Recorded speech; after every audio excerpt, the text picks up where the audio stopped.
ए राजा ए पिया ए बलमुआ हो हो हो।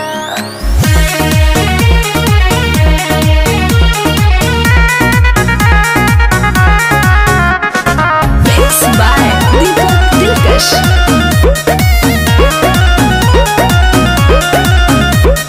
जब जब जाइला धनी हो बाजारे झूठो के लागे नखरा पसारे।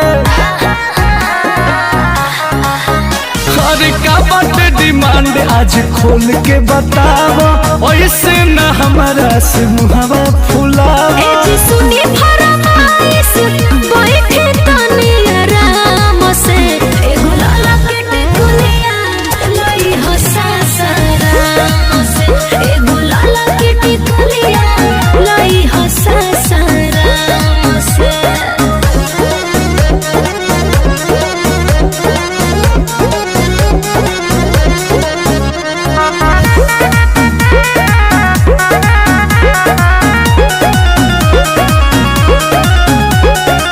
रांची के लहंगा चाहे जी महंगा, औरी बनारस के साड़ी कोनो कंजूसी जाने देखई हो, नहीं तो मैचिंग बिगाड़ी।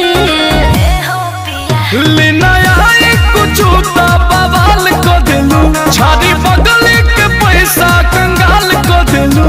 पिया काल्हे तो जाई हो धरे हो गाड़ी शाम के, एगो लाला के टिकुलिया लई हो सासाराम से, एगो लाला के टिकुलिया लई हो सासाराम से।